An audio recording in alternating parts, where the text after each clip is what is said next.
আমার জীবন দেবতা ঠাকুরের পাদপদ্মে জানাই আমার ভক্তিপূর্ণ প্রণাম।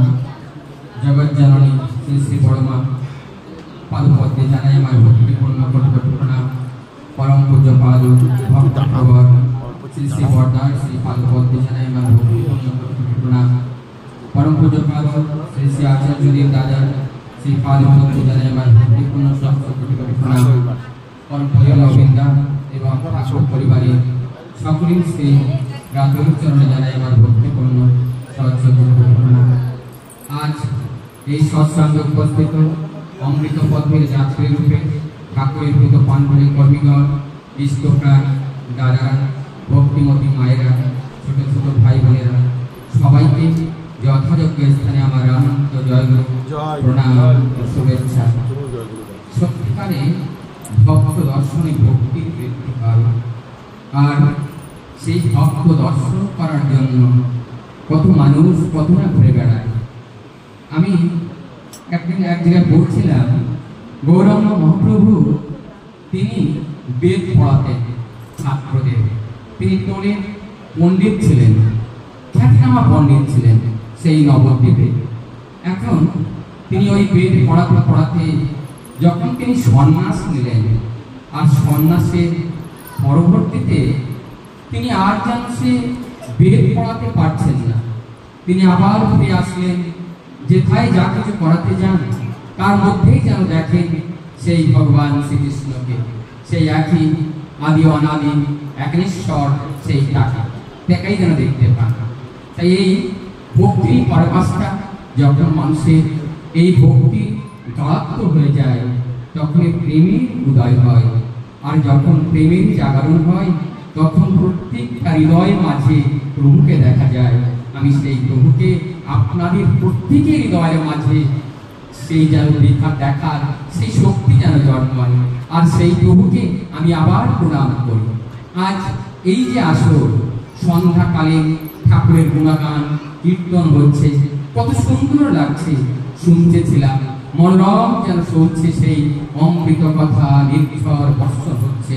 আর যেন আমরা সেই গরমের দিনে ঝর্ণার মধ্যে স্নান করলে এই শরীরটা যেমন শীতল হয়ে ওঠে, আনন্দে যেন আপ্লুত হয়ে ওঠে, তেমনি যেন এই যে কীর্তনের সেই আনন্দ মনে হচ্ছিল যেন ঝর্ণার সেই জল গরমের সেই হাওয়ার মধ্যে পড়ছে, মনটা যেন শীতল হয়ে যাচ্ছে।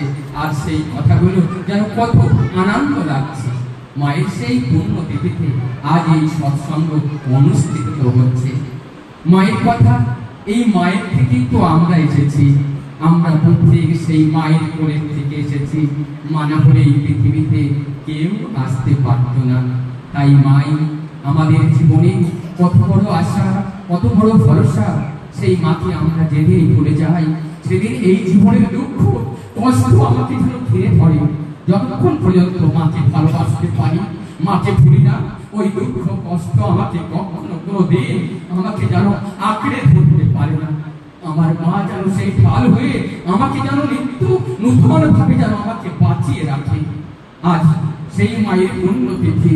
একটা কথা চিন্তা করে, 10 মাস 10 দিন মা গর্ভে ধারণ করে, কত না কষ্ট, কত না ভার নির্যাতন। তারপরে এই পৃথিবীতে যত বেদনা আছে, প্রসব বেদনার মতো আর কোনো বেদনা নাই। আর সেই প্রসব বেদনার অন্তে যখন প্রসব করে একটি সন্তান, ওই মা যখন সেই সন্তানের মুখের দিকে তাকায়, সকল কষ্ট সকল দুঃখ সে যেন এক নিমেষে ভুলে যায়। সেই মা, ওই মাকে ভালোবাসতে হয়। ওই মাকে কখনো কোনোদিন ভুলতে নাই। ওই মাকে যদি আমি ভুলে যাই, আমি পৃথিবীকে ভুলে যাব। ওই মাকে যদি আমি ভুলে যাই, আমি জীবনকে হারিয়ে ফেলব। তাই আমি সেই মাকে হারাবো না। সেই দিন 1344 সাল, সেই যেদিন মা উঠে গেলেন, কার? ঠাকুরের মা। ঠাকুরের বয়স তখন 49, 49 বছর বয়স। তখন ওই মায়ের মা যখন চলে গেলেন, ঠাকুর যেন পাগল পাড়া হয়ে গেলেন। আর যেন তিনি মনে করছেন, আমার এই দেহ থেকে যেন প্রাণটা বেরিয়ে গেছে, আমি এখন কি করে বাঁচবো। তিনি যেন কাঁদছেন, নিরন্তর তিনি কান্নাকাটি করছেন, তার কান্না আর বন্ধ হচ্ছে না। ঠাকুর বলছেন, আমি তো এই জগতে মায়ের জন্যই এসেছিলাম। আমি তো এই যা কিছু করেছি সব তো মায়ের জন্যই করেছি। আজ আমার মা চলে গেল, আমি আর কার জন্য বাঁচবো, আমি আর কার জন্য করব? আমি তাই যখন যাবেন ঠাকুর বাড়িতে, বড় বাংলো যেখানে আজ মিউজিয়াম, যেখানে ঠাকুর এসে উঠেছিলেন, ওই জায়গায় রামকৃষ্ণ পরমহংসদেব এসে উঠেছিলেন, রবীন্দ্রনাথ ঠাকুর এসে উঠেছিলেন, সেই জায়গায় যেই ঠাকুর এসেছিলেন সেটা এখন মিউজিয়াম। ওই মায়ের যেখানে ঠাকুর মাঝখানে, ওই বড় বাংলোর মিউজিয়ামের মাঝখানে এক জায়গায় লেখা আছে, মা তুমি যদি এই পৃথিবীতে আবার আসো, আমি যা করে গেলাম এই সব কিছু তুমি উপভোগ করো। এই ঠাকুর তিনি পরম দয়াল, তিনি নিজ হাতে লিখছেন। তার মানে আমাদের এই জগৎবাসীকে আহ্বান করছেন, তোমরা যেন মাকে কখনো ভুলো না, তুমি মাকে যেন কখনো ভুলো না, সবাই সর্বক্ষণ মাকে যেন তুমি মাকে যেন আদর করতে পারো, মাকে যেন ভালোবাসতে পারো। মাই কিন্তু জীবনের সর্বস্ব। তাই আজ সেই মায়ের পুণ্যতিথি উপলক্ষে আমরা সেই মায়ের চরণেও প্রণাম জানাই। আজ সেই অমিত চক্রবর্তী দ্বারা তার সেই প্রেম, তার সেই ভালোবাসা, তার সেই ভালোবাসার দরুন আজ এত লোক ছুটে এসেছে তার বাড়িতে। সেই পরমকালের অনুষ্ঠান অনুষ্ঠিত হচ্ছে মায়ের বিধে আত্মার উপলক্ষে। একটা কথা আমার মনে পড়ে, ঠাকুর তিনি পরম দয়া, তিনি পৃথিবীতে এসেছেন এবং আমাদেরকেও নিয়ে এসেছেন। তিনি তার দয়াতে এসেছি, কি উদ্দেশ্যে আমাকে এনেছেন এবং কেন তিনি এসেছেন, এটা আমরা কি কখনো ভেবেছি যে আমাকে কিসের জন্য আনলেন, কিসের জন্য আনলেন? আবার তিনি আমাকে মানুষের মতো আকৃতি দিয়ে তিনি পৃথিবীতে এনেছেন। আবার কি বলে human being is the best creature in the world.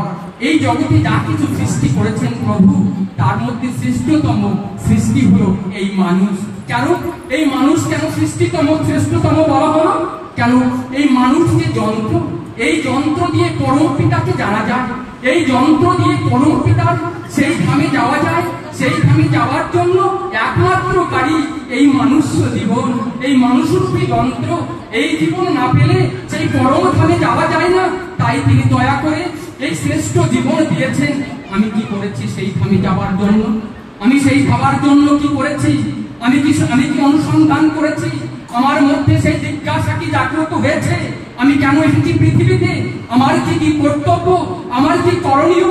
পরম দয়া তিনি বারবার রূপ পরিবর্তিত করে, কখনো তিনি রাম, কখনো তিনি কৃষ্ণ, কখনো তিনি বুদ্ধ, কখনো তিনি যিশার, কখনো তিনি গৌরাঙ্গ মহাপ্রভু, আবার তিনি রামকৃষ্ণ পরমহংসদেব, আবার তিনি নগ্ন বদনে জেনে উদ্ধারণ করে একটা মাত্র সাদা ধুতি এই কলিযুগের অন্তিমে তিনি আবার কেন আবির্ভূত হলেন? তিনি আবির্ভূত হলেন, তার প্রয়োজন আছে। প্রয়োজন না হলে তিনি আবির্ভূত হতেন না।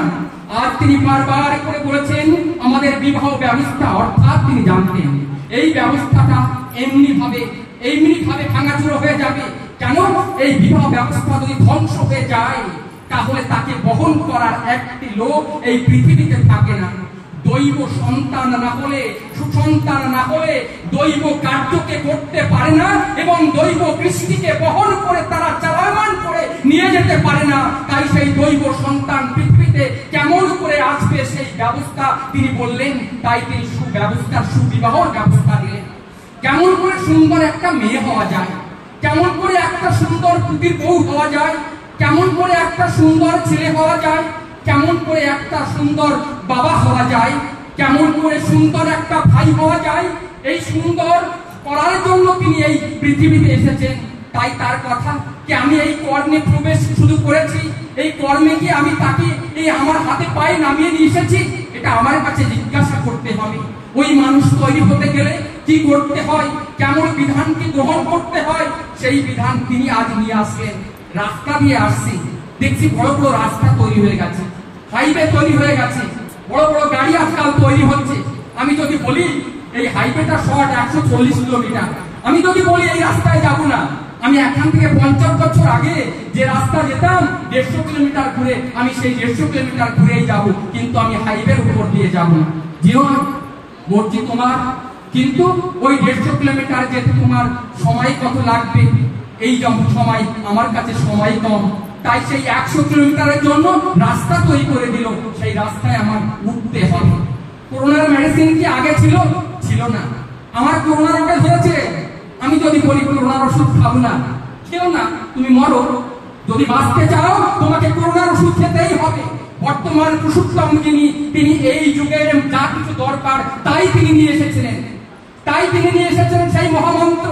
আর এই মহামন্ত্রের মধ্যে এই বিশ্বে জগতের মধ্যে যত দেব দেবতা পুরুষোত্তম এই পৃথিবীতে আবির্ভূত হয়েছেন, তারা যে মহাবীজ মন্ত্র নিয়ে এসেছেন, সব বীজ মন্ত্রের মর্বত হলো এই মহামন্ত্রের মধ্যে নিহিত আছে। তাই মহামন্ত্রকে কি করে ধারণ করতে হবে। আর সেই করোনার মতো ভয়ঙ্করী জীবন লেলিহান যা জীবনকে নিয়ে নেয়, জীবনকে অবসন্ন করে দেয়, তাই সেই জীবনকে বাঁচাতে গেলে এমন মহামন্ত্রের প্রয়োজন হয়।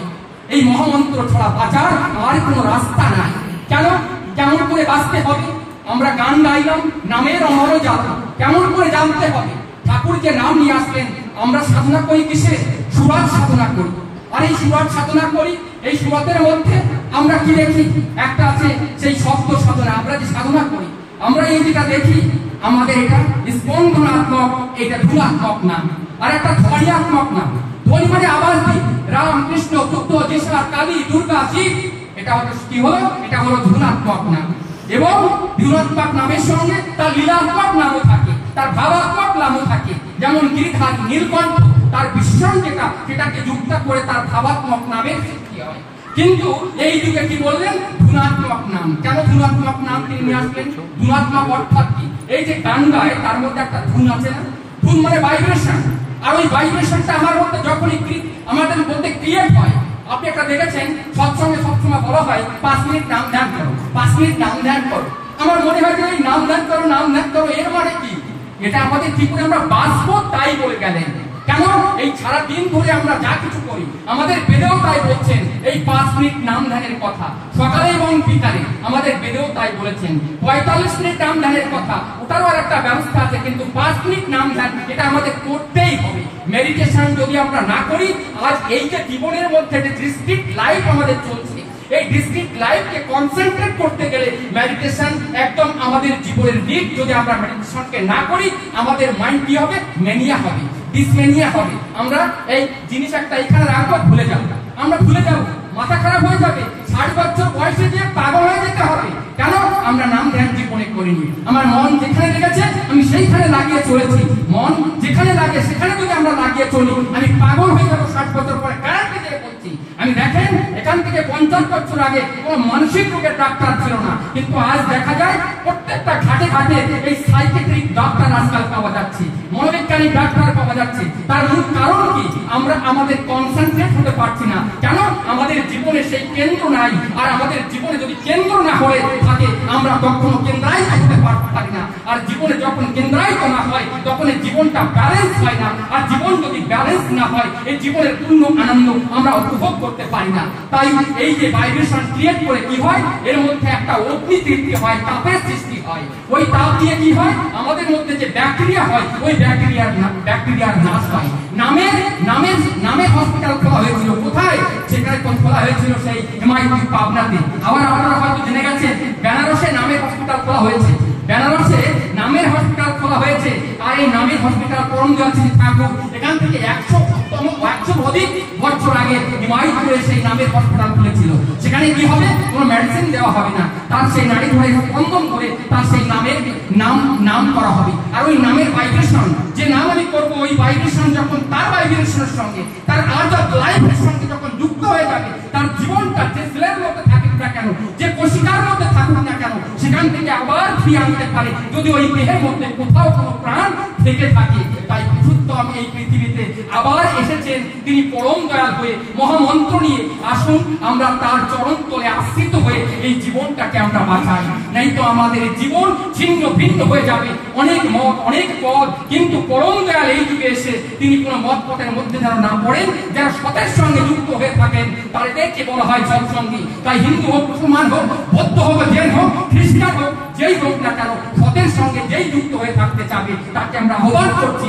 আসুন পরম দয়ালকে আশ্রিত করে এবং আমাদের ঘরের প্রতি প্রত্যেককে যে সন্তান আছে তাদেরকে পরম দয়ার হাতে থামিয়ে দিয়ে আমরা নিশ্চিন্ত হয়ে এই কারণ থেকে আমরা বিদায় দিতে পারি। তা না হলে যখন দেহ থাকবে না চিন্তায় মরে যাব, আমার ছেলে কি করছে, আমার মেয়ে কি করছে, কিন্তু আমরা নির্ভয় হয়ে যাই। নির্ভয় কখন হওয়া যায়? যখন নির্ভর হওয়া যায়। আমরা যদি নির্ভর হতে পারি আমরা নির্ভয় হতে পারবো।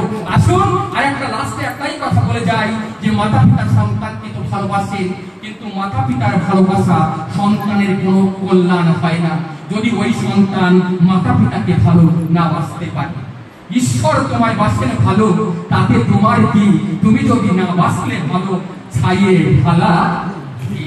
তাই মা বাবাকে আমাকে ভালোবাসতে হবে। সে তো আমাকে জন্ম দিয়েছে, সে তো আমাকে ভালোবাসবেই, কিন্তু তার ভালোবাসা চেয়ে আমার জীবনকে উন্নত করতে পারবে না। আমি যদি তাকে ভালোবাসি আমার জীবনটা উন্নত হয়ে উঠবে। সবাই ভালো থাকবেন, সুখে থাকবেন, পরম পিতাকে নিয়ে থাকবেন। জয় গুরু, বন্দে পুরুষোত্তম।